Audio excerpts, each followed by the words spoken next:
Hello my dear friends and students, welcome to English Max. हम लोग MTS 2021 के paper solve कर रहे थे और इसमें हम लोग 5 जुलाई, 6 जुलाई, 7 जुलाई के तीनों सेट कर चुके हैं।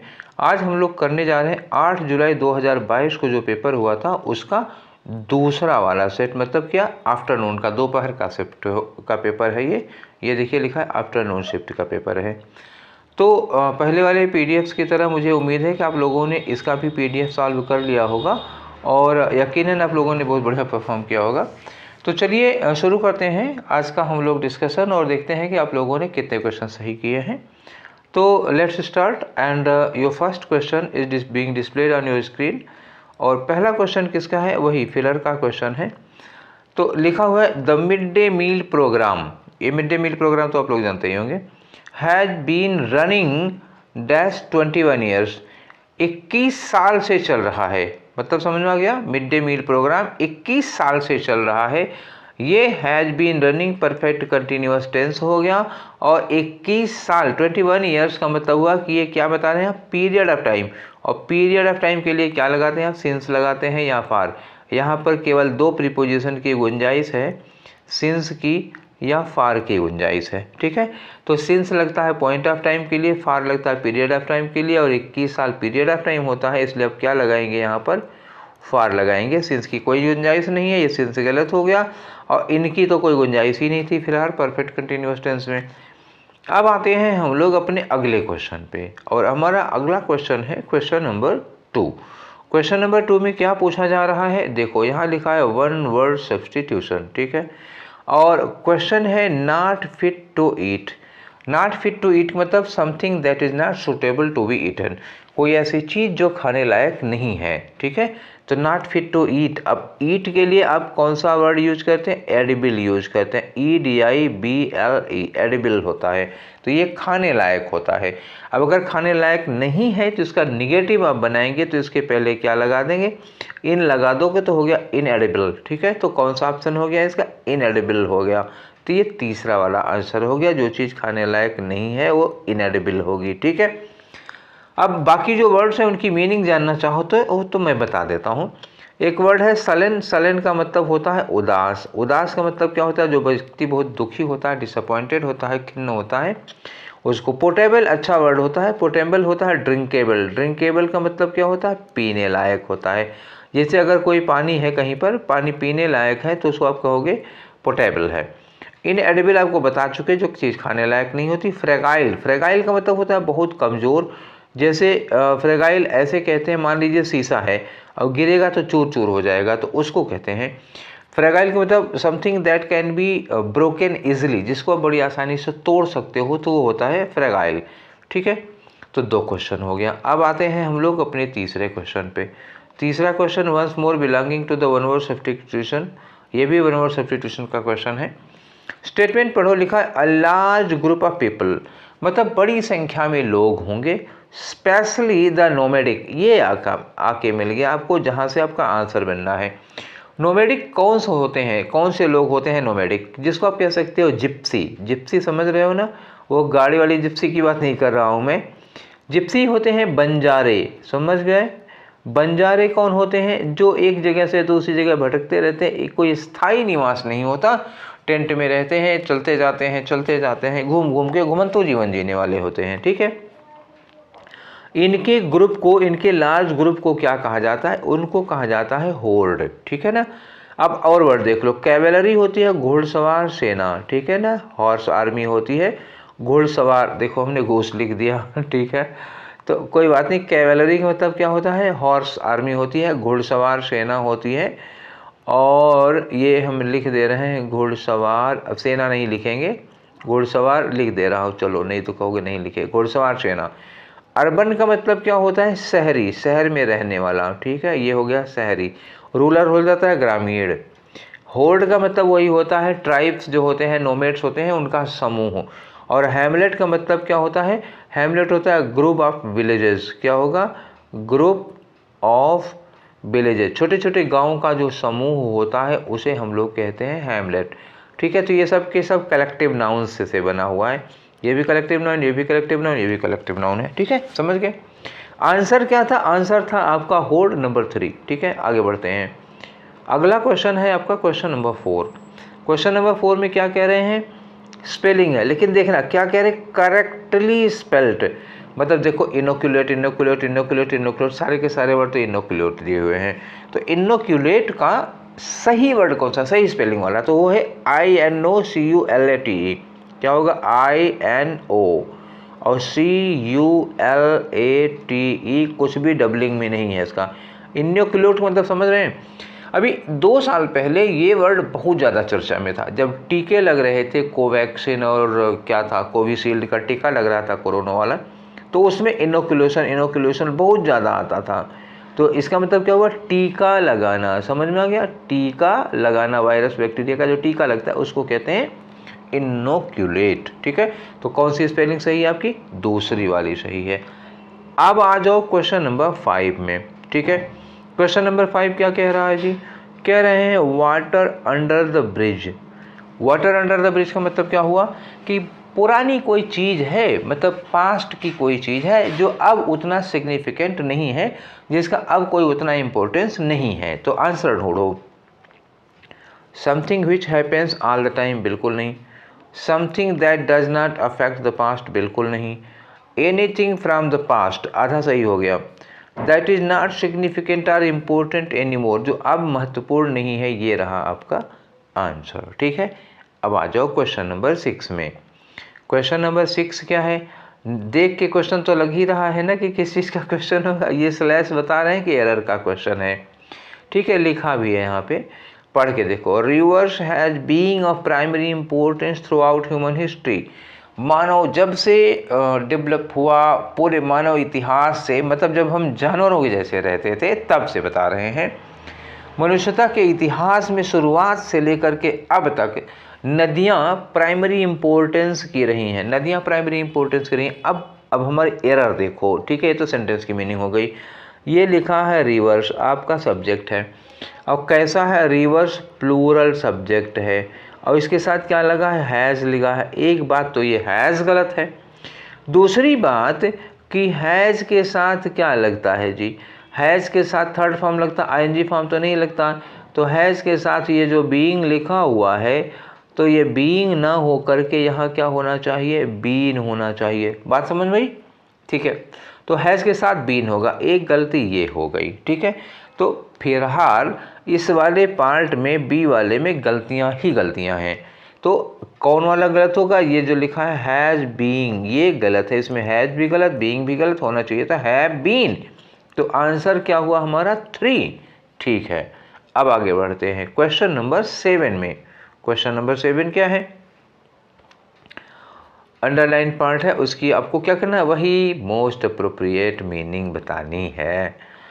तो ये एक इडियम है, समझ गए ना? इडियम है, ये लिखा भी है idiom. Ron added a feather in his cap by winning that international tournament.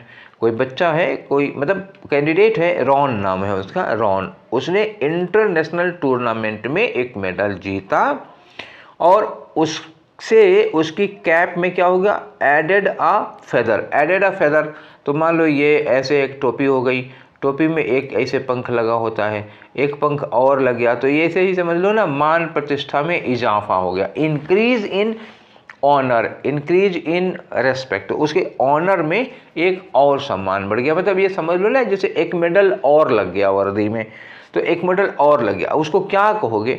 अब वैसे भी सेंटेंस का स्टेटमेंट क्या करा? Winning the international tournament. कोई इंटरनेशनल टूर्नामेंट जीतेगा तो उसकी कैप में एक फेदर और लगने का मतलब मान सम्मान बढ़ गया। ठीक है, पहला option to feel well and healthy, यहाँ वेल और हेल्दी फील करने की बात नहीं है। An achievement to be proud of, बिल्कुल एक ऐसी उपलब्धि जिस पर हम गर्व कर सकते हैं, ये दूसरा वाला आंसर होगा। तीसरा to take advantage of one's position, बिल्कुल नहीं होगा। और एक्सप्रेशन ऑफ एक्सट्रीम एनवायंस, इसका कहाँ लेना देना है? तो आंसर कौन सा हो गया? एक ऐसा अचीवमेंट जिस पर हम प्राउड कर सकते हैं, तो 7 का 2 हो गया। अब आ जाओ 8 पे। 8 में क्या कह रहे हैं? फिर वही स्लैश लगा है, ये देखो एरर का पोर्शन है। लिखा in spite of hardly work. अब ये ध्यान देना जरा, हार्डली वर्क का मतलब हुआ कि बंदे ने साल भर में 1 आध 2 दिन किताब खोली होगी। सी वॉज नॉट एबल, बंदा नहीं बंदी है, ठीक है कोई बात नहीं। She was not able to pass the exam. यार यहाँ देखो क्या लिखा है कि वो एग्ज़ाम पास नहीं हो पाई, और यहाँ लिखा है कि उसने खूब मेहनत किया, और इन स्पाइट ऑफ क्या लगता है, विरोध जताने के लिए। याद रखना, इन स्पाइट लगा तो दोनों कार्य में और परिणाम में विरोध होगा। अब विरोध होने का मतलब हुआ कि अगर वो पास नहीं हुई है तो विरोध जताओगे तो यहाँ वर्क कैसा होगा, अच्छा वर्क होगा। अच्छा, हार्डली से खराब वर्क हो जाएगा, तो इसका मतलब क्या हुआ, working hard, in spite of working hard, ना कि हार्डली वर्किंग, वर्किंग हार्ड। क्योंकि जब आदमी हार्ड वर्क करेगा और वो पास नहीं होगा तभी हम इन स्पाइट ऑफ लगा सकते हैं। तो इसका मतलब गलती कहाँ हो गई, गलती आपके पहले वाले पार्ट में है, जहाँ हार्डली लिखा होगा। ये हार्डली लिखा है मतलब 1 वाला पार्ट आपका गलत है। ये रहा आपका आंसर, ठीक है। अब आगे बढ़ते हैं क्वेश्चन नंबर 9 में। देख लीजिए क्या कह रहे हैं, वही कटोरा छाप क्वेश्चन है। He came back from the game, game से वो वापस लौटा। टुक अ डैसार, नहाया। And was ready for the evening, और शाम के लिए तैयार हो गया। पार्टी सार्टी करनी होगी कि नहीं होगी। अब ये बताओ, कोई गेम से लौटेगा, नहाएगा और उसके बाद शाम की पार्टी के लिए जाएगा, तो यहाँ वो कैसे नहाएगा, उसके नहाने का ढंग दिया है, ध्यान देना। Took a fast shower, fast shower तेज़ी से ही नहीं, took a fast shower noun लगाना है, नहीं होगा ये, तो फास्ट एडवर्ब हो जाएगा, नहीं लगेगा। क्लीन शावर, नहा रहा है तो क्लीन शावर का क्या मतलब है, हैवी शावर का मतलब घंटा 2 घंटा नहाएगा, बिल्कुल नहीं नहाएगा। टुक अ क्विक शावर, हाँ ये हो गया। क्विक शावर का मतलब क्या होता है, टेक अ क्विक शावर का मतलब क्या हुआ, फटाफट नहाना। फटाफट नहाने का मतलब गए बाथरूम में धड़ाधड़ 2-4 बाल्टी, अरे नहीं यार 2-4 बाल्टी नहीं, 2-4 मग्घा पानी इधर उधर दाएं बाएं डाला झमाझम, उसके बाद नहा के फट से निकल आए, देखते देखते तैयार होके उधर पार्टी करने जाना है। तो समझ लिया क्या होगा, यहाँ पे क्विक शावर होगा। अब आगे आ जाओ क्वेश्चन नंबर 10 पे। 10 क्या है, 1 वर्ड सब्सटीट्यूशन। स्टेटमेंट क्या है, an action of making amends for wrong injury. एक ऐसा काम जो आप सुधार करना चाहते हैं, आपने कुछ गलत किया है तो उसको सुधार करना चाहते हैं, उसके लिए क्या करोगे। एटनमेंट है, एटनमेंट मतलब प्रायश्चित करना। क्या, प्रायश्चित करना, समझ जाएंगे ना। थोड़ा सा पेन गड़बड़ चल गई तो खैर बोल तो रहा हूँ, आप लोग समझ जाइएगा, प्रायश्चित करना, एटनमेंट। अच्छा ये बताओ, जब कुछ गलत कर देते हो तो उस गलती को सुधारने के लिए क्या करते हो, प्रायश्चित ही तो करते हो। तो अपनी रॉन्ग, जो आपने रॉन्ग किया है उसको अमेंड करने के लिए जो एक्शन आप करेंगे उसको हम अटनमेंट ही कहते हैं, वो प्रायश्चित करना ही होता है। आपका पहला आंसर हो गया। बाकी बता देते हैं। रिडेम्पशन का मतलब होता है ना छूट, किसी चीज़ से मुक्ति दे दी जाए आपको। जैसे कह दिया आप टैक्स मत दीजिएगा, तो इससे आपको टैक्स से मोचन कर दिया। जैसे हनुमान जी संकट मोचन कहते थे, संकट से आपको बचा लेते, तो मोचन, रिडेम्पशन हो गए। राइट का मतलब क्या होता है, रस्म होती है। जैसे शादी वगैरह में आग के चारों ओर घूमते हैं, वो एक रस्म होती है, तो राइट कहते हैं उसको। परजरी क्या होता है, बहुत बढ़िया वर्ड है। परजरी का मतलब होता है कोर्ट वगैरह में कसम खाकर झूठ बोलना। क्या, कसम खाकर झूठ बोलना। अब सोचो ऐसा होता है क्या, तो भाई अगर ऐसा होता नहीं होगा तो ये परजरी वर्ड पैदा क्यों हुआ है, तो जाहिर सी बात है ऐसा होता होगा। वो कोर्ट में कसम खाते हैं ना, मैं गीता की कसम खाता हूँ, जो कहूँगा सच कहूँगा, सच के सिवा कुछ नहीं कहूँगा, उसको बाद भी अगर झूठ बोले तो क्या कहा जाएगा, परजरी। फिलहाल यहाँ पर आंसर नहीं है, मुझे बताना था आपको इसकी मीनिंग, वो मैंने बता दी। आंसर आपका कौन सा होगा, अटनमेंट होगा। किसी गलत को सुधारने के लिए जब हम प्रायश्चित करते हैं तो इसको अटनमेंट कहते हैं। अब आ जाओ 11 नंबर पे। क्या करना है 11 में, साइनोनिम बताना है। किसका साइनोनिम, इंटरवेन का। इंटरवेन का मतलब क्या हुआ, इंटरफियर करना। इंटरफियर करने का मतलब क्या हुआ, हस्तक्षेप करना किसी के मामले में। ठीक है, आ जाओ। एम्बॉडी का मतलब होता है सजीव रूप देना। जैसे मान लो कोई निर्जीव चीज़ है, ठीक है, निर्जीव को जब हम एक साकार रूप में देते हैं, जैसे उसको पर्सोनिफाई करते हैं। सपोज करो जैसे हम ये कहते हैं कि हवा उसके कान में गुनगुनाई या हवा उसके कान में फुसफुसाई, तो हवा को हम मनुष्य के रूप में देख रहे हैं ना कि हवा के मुंह है, वो बोल रही है, तो वो उसी को कहते हैं एम्बॉडी है, एम्बॉडीमेंट कर देना। कंबाइन का मतलब जानते ही हो, जोड़ देना एक साथ में। और कोसेंस का मतलब क्या होता है जरा, इसका भी मतलब होता है वही कंबाइन, सम्मिलित करना, ठीक है। कोलेस मतलब क्या होगा, सम्मिलित करना, कंबाइन करना, ये भी हो जाएगा। आर्बिट्रेट का मतलब होता है ना पंचायत करना, नाम सुना है आप लोगों ने, पंचायत करना। तो जैसे गांव में कोई बवाल हो जाता है तो मतलब जो वहाँ के जो सरपंच होते हैं वो आते हैं, मामले में दखल देते हैं और पंचायत करते हैं। तो आर्बिट्रेट का मतलब ही होता है किसी के मामले में दखल देना, इंटरवेन करना, दखल करेंगे, पंचायत करेंगे तभी होगा। तो आपका आंसर क्या हो गया यहाँ पे, आर्बिट्रेट हो जाएगा, ठीक है। अब आगे आ जाओ क्वेश्चन नंबर 12 में। क्या है question number 12, once more belonging to synonym. क्या है, सिनिस्टर है। सिनिस्टर का मतलब क्या होता है, अशुभ। क्या होगा, अशुभ, अमंगलकारी। तो अशुभ हो गया। अशुभ को आप दूसरा भी कह सकते हो, ओमेनस हो गया, ओमिनस, ये हो गया अशुभ। आप इसको एविल भी कह सकते हो, जो बुरा हो। तो ये हो गया सिनिस्टर। साइनोनियम बताना है तो अब बुरा ढूंढो। पर्टिनेंट दिया हुआ है तो पर्टिनेंट का यहाँ कोई मतलब नहीं है, इसीलिए पर्टिनेंट उल्टा हो जाएगा। इसका मतलब होता है उचित, और उचित तभी होगा जब शुभ होगा, तो ये तो लगेगा नहीं। सेंटली मतलब एकदम संतों की तरह, कोई लेना देना नहीं। प्लेजेंट मतलब होता है सुखद, अच्छा हो गया, ये भी नहीं होगा। एविल का मतलब बुरा होगा, और मैंने अभी बोला ही था जो अशुभ है, बुरा है, वो होगा हमारा आंसर। तो ये रहा आपका आंसर नंबर 4, सिनिस्टर का साइनोनिम। आगे बढ़ो। अब आए आप क्वेश्चन नंबर 13 में। क्वेश्चन नंबर 13 में क्या कह रहे हैं, इनकरेक्टली स्पेल्ड वर्ड्स। अब देखना यहाँ क्या लिखा, वर्ड्स, तो मतलब there may be more than one words incorrect in the sentence. पहले देख लेते हैं, दे हैव लेजिटिमेट गलत है, लेजिटिमेट, ग्राउंड्स सही है, टू इंगेज गलत है, यूजर्स। अब आ जाओ, लेजिटिमेट की स्पेलिंग बताओ, LEGITIMATE,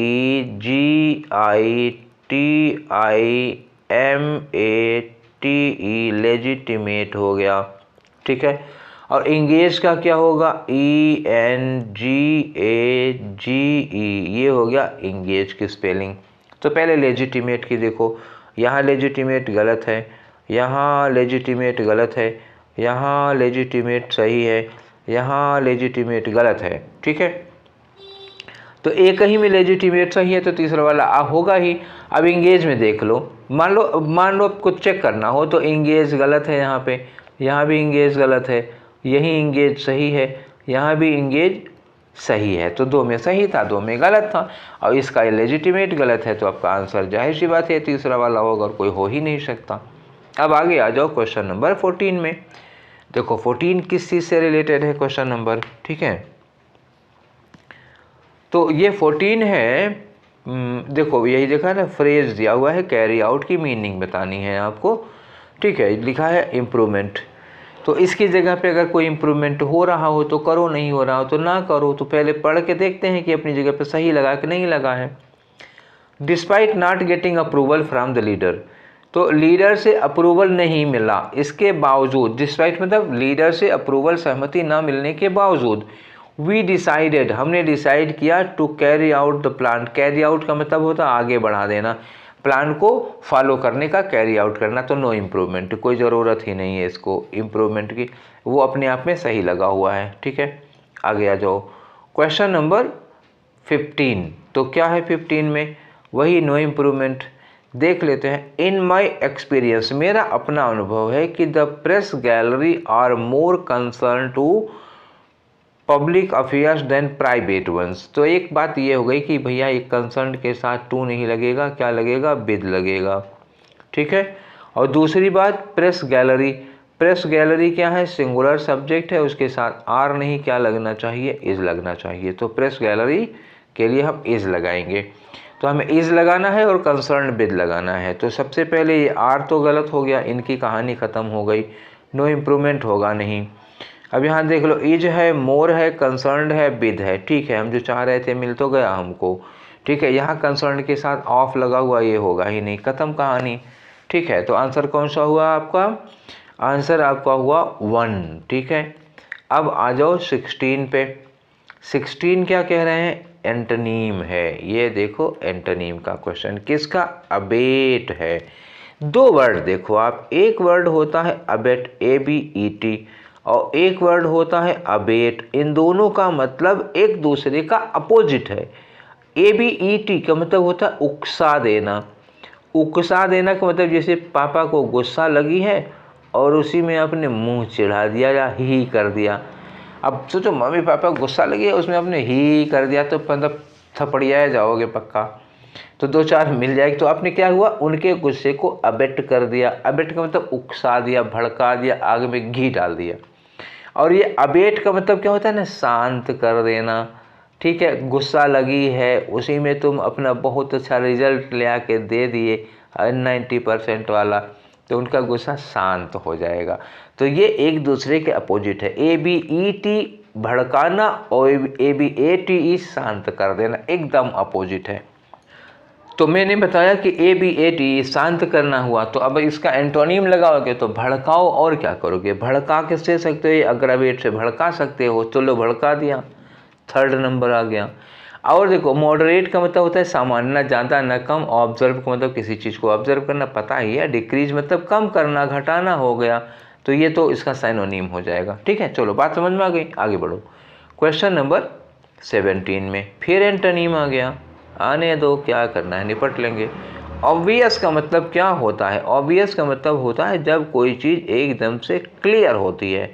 और वर्ड जानना चाहते हो तो एकदम अपारेंट होगी। ठीक है, ये हो गया अपारेंट, क्लियर है, अपारेंट है। एक्सप्लिसिट हो सकता है ना, एक अच्छा वर्ड ये भी है, अक्सर पूछा जाता है। एकदम स्पष्ट, जिसका अर्थ समझने में कोई दो राय नहीं है। तो अच्छा, ये जब स्पष्ट हो जाएगा, क्लियर हो जाएगा, तो ये क्या दिया है? हिडन। हिडन मतलब छुपा हुआ, तो ये तो हो गया ना एंटोनियम। लो आपका एंटोनियम हो गया। अब प्लेन है, वैपिड है, प्लेन का यहाँ कोई मतलब ही नहीं है। और वैपिड है, तो वैपिड का मतलब क्या होता है? देख लो, बढ़िया वर्ड है, नीरस। क्या है? नीरस।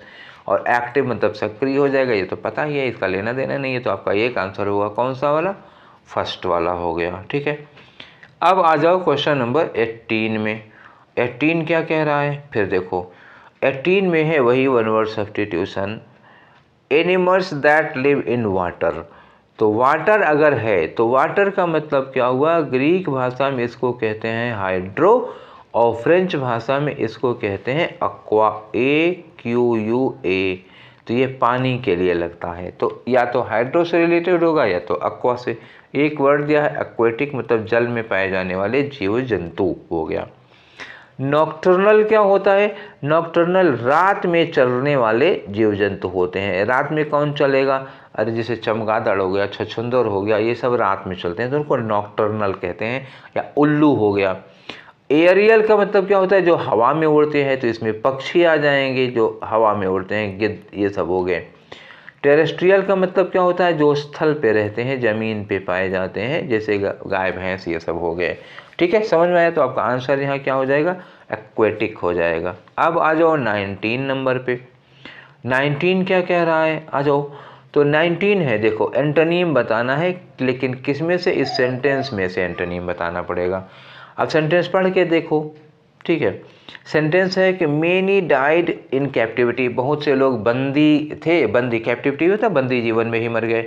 मेनी सफर्ड अपालिंग, अपालिंग का मतलब है कि बहुत ही घिनौना, बहुत ही डरावना। ब्रूटैलिटी मतलब क्रूरता, तो बहुत से लोगों ने क्रूरता को बर्दाश्त किया, ये हो गया निर्दयता, क्रूरता। अब इसका आपको एंटोनियम लगाना पड़ेगा। तो फेरोसिटी का मतलब क्या होगा? फेरोसिटी वही भयानक, डरावना, खूंखार जिसको कहते हो, तो वो हो गया। भयंकर लिख दे रहा हूँ, समझ जाना। ठीक है, तो वो हो गया फेरोसिटी।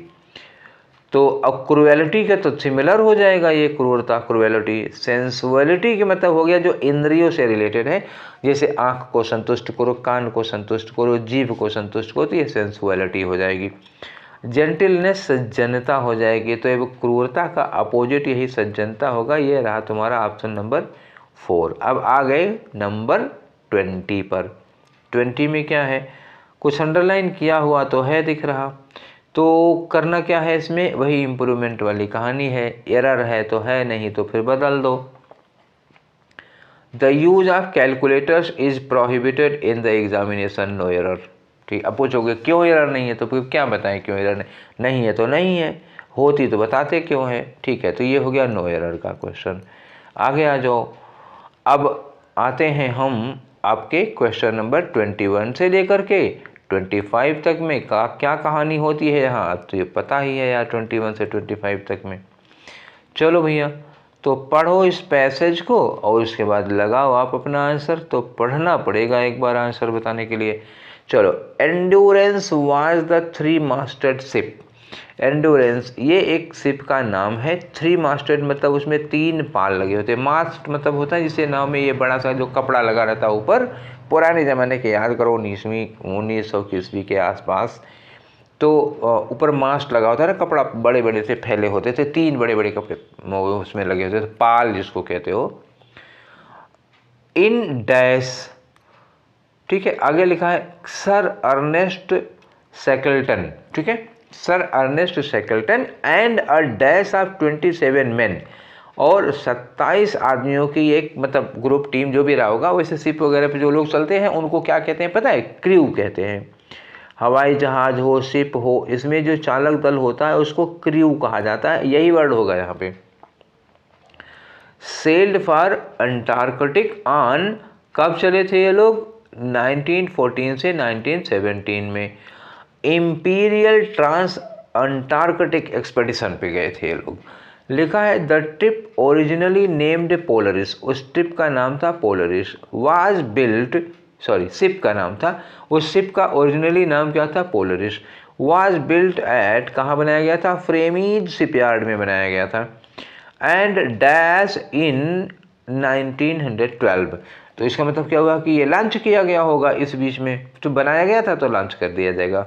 उसके बाद लिखा फ्रॉम सैंडफोर्ड, लिखा है ना सैंडफजोर्ड, ये लिखा है इन नॉर्वे, तो नॉर्वे के सैंडफजोर्ड में इसको लॉन्च किया गया था। आगे लिखा आफ्टर हर कमीशंस, अब ये हर क्या है, शिप के लिए लिखा, शिप के लिए सी लगाया जाता है ना, तो हर हो गया।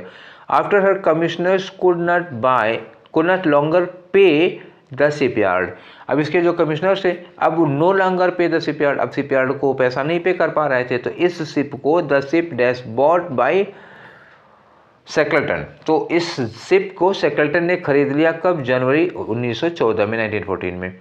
For expedition which would be her first dash, जो कि उसकी पहली क्या होगी, यात्रा होगी, पहली बार ही तो निकल रही है तो पहली यात्रा होगी।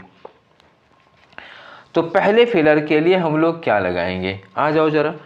तो एंड्योरेंस वाज 3 मास्टर्ड शिप, एक जहाज थी। इन डैश, तो इन के बाद क्या लगाओ, इन विच लगाओगे, इन हु लगाओगे, इन दैट लगाओगे, इन वेयर लगाओगे। भैया देखो एकदम जाहिर सी बात है यार, शिप के लिए हु तो लगा नहीं सकते हो और वेयर भी नहीं लगा सकते हो। दैट देखो यहाँ इन लगा हुआ है, तो इन प्रीपोजिशन के बाद दैट लगता नहीं है, तो एक ऑप्शन बचा आपके पास विच लगाने का, और कुछ कर नहीं सकते हो तो विच लगा दो। फिर दूसरे फिलर में आ जाओ, तो देखो दूसरा फिलर क्या कह रहा है, तो हमारा दूसरा फिलर है, देखो यहाँ लिखा है कि in which sir Ernest Shackleton and a dash of 27 men sailed for Antarctic on dash dash dash dash, ये हो गया। तो जिस पर ये लोग गए थे, तो कौन गया था भैया, अभी मैंने कहा था ना कि 21 लोगों के एक समूह था, तो यहाँ पे वॉच तो लगाओगे नहीं, टीम नहीं लगा सकते हो, क्योंकि शिप पर वो सेलर्स हैं, तो टीम नहीं लगाओगे, ना तो ग्रुप लगाओगे, इसके लिए एक वर्ड दिया जाता है क्रू, तो 3rd नंबर पे क्या लगाओगे, क्रू लगेगा। ठीक है, कुछ पटाखे वटाखे की आवाज़ आ रही है ना आप लोगों को, तो समझ लेना एक बगल में बारात आई है ना, तो ये इधर मैं डिस्कशन करा रहा हूँ, उधर बारात वाले अपना पटाखे फोड़ रहे हैं। कोई बात नहीं, पढ़ने पे ध्यान दो, पटाखों पे नहीं। तो अब आ जाओ तीसरे नंबर पे क्या होगा, लिखा है the ship originally named Polaris, ship का ओरिजिनल नाम पोलरिस था और ये बनाई गई थी, was built at Framnaes shipyard and dash in 1912, तो 1912 में उसको क्या किया गया था, वहाँ बनाया गया। उसके बाद क्या किया गया, अब क्या किया जाएगा बताओ, रिलीज किया जाएगा, कोई जेल में थोड़े ना कि रिलीज करेंगे, लॉन्च्ड, बिल्कुल सही बात है, ये लॉन्च होना चाहिए, स्टार्टेड और रिकवर्ड नहीं होगा। शिप है बनाई गई तो अब लॉन्च की जाएगी, तो लॉन्च हो गई दूसरे नंबर पे, ये आ गया। अब तीसरे नंबर के बाद आ जाओ चौथे नंबर का क्वेश्चन करते हैं। देखो चौथे नंबर पे क्या पूछा जा रहा है भैया, ये है आपका चौथा नंबर। तो यहाँ लिखा हुआ है कि ये सैंडफोर्ड नॉर्वे में लॉन्च किया गया। After the commissioners could no longer pay the shipyard, जब इसके कमिश्नर शिपयार्ड को पेमेंट नहीं कर पा रहे थे तो the ship dash bought by Shackleton, तो इसको शेकल्टन ने खरीद लिया। तो पास्ट की कहानी है तो क्या लगाओगे, वाज लगाओगे। देखो पास्ट की बात है, इजार तो लगने वाला नहीं, 1914 की बात है। वर लगाओगे नहीं क्योंकि यहाँ शिप लिखा हुआ है तो सिंगुलर ही वर्ब लगाओगे, ये प्लूरल वर्ब हो जाएगी। तो जाहिर सी बात है वाज के अलावा और के पास कुछ चारा नहीं है। पांचवें पे आ जाओ, देखो क्या करना है। पांचवा फेलर है, यहाँ कहा इन्होंने कि जब जनवरी 1914 में इन्होंने खरीद लिया 1914 में फॉर द एक्सपेडिशन, आगे लिखा इन्होंने एक्सपेडिशन के लिए खरीदा, तो ये which would be her first, ये उस शिप की क्या होगी, पहली यात्रा होगी। तो पहली वोएज, समुद्री यात्रा को वोएज कहते हो, पहला रूट नहीं है, पहला ड्राइव नहीं है, पहला हाइक नहीं है, क्या है उसकी पहली समुद्री यात्रा। तो समुद्री यात्रा के लिए वोएज वर्ड यूज करते हैं। ये थे आपके 25 क्वेश्चंस हो गए, ठीक है। पटाखे फूटने दो, किसी की शादी है, ठीक है।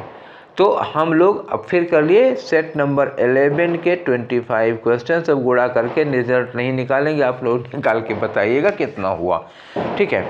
तो हम लोग आज कर रहे थे 8 जुलाई का सेकेंड सेट, ठीक। 8 जुलाई का सेकेंड सेट हम लोगों ने कर डाला। तो ये सेशन आप लोगों को कैसा लगा और बाकी के सेशंस कैसे लगे, अब अपनी राय दीजिएगा। कितने क्वेश्चन किए थे ये ज़रूर बताइएगा।